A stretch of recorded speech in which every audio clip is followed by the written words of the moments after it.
Under the theme, Reimagining Energy, the city wants to invest in energy to lessen the reliance on Eskom electricity supply. This morning, the focus has been on how to curb vandalism and theft of copper cables, leading to disruption in power supply. It costs the city millions of rands to replace stolen infrastructure. SABC News economics reporter Glorious Sefako-Musi is at the Indaba and joins us now live. Glorious, very good morning to you. Day 2, what has been happening?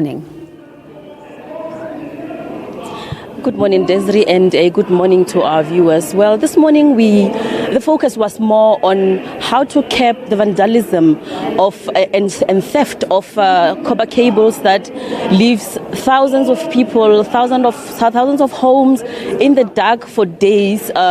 This we heard from the Major General at the Hawks, Major General Kadwa, saying that this is operated by an organized criminal syndicate, saying that the people that you see being arrested every now and then, those are just foot soldiers, but there are bigger syndicates that are involved in this. We had that him saying that these copper cables are usually destined for international markets, and that Gauteng is the main distribution center and the illicit market for these copper cables that are being stolen, and that when these copper cables are stolen, they are melted into a copper that is sold internationally, and once it's melted, you cannot identify what that is.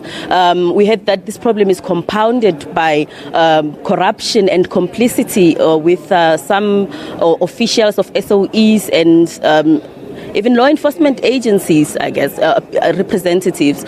Well, he joins us now to talk to us more about this. Thank you so much, Sir, for joining us. Just describe for us the web that is this criminal syndicate. Okay, thank you very much to the viewers.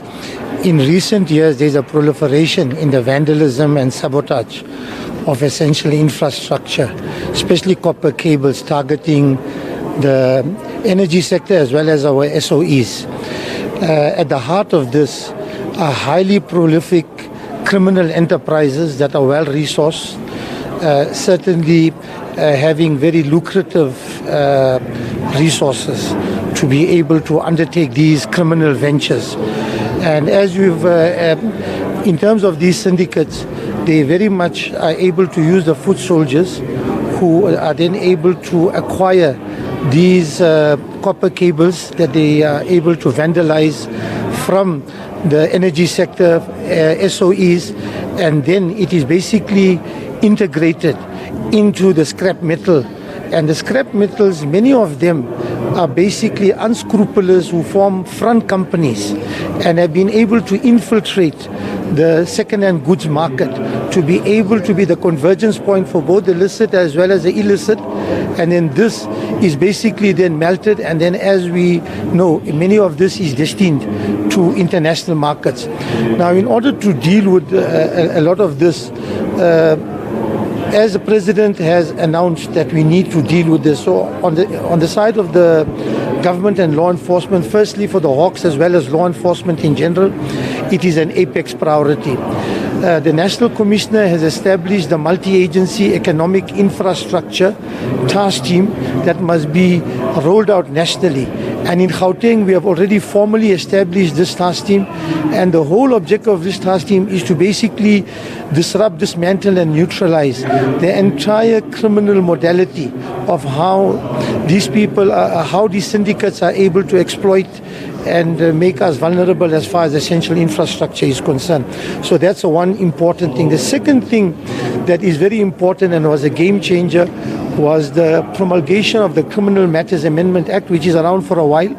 And we are seeing more and more people are being arrested and charged under this. And more importantly, is people are basically getting sentenced with very hefty sentences in dealing with this. Thank you, sir, for joining us.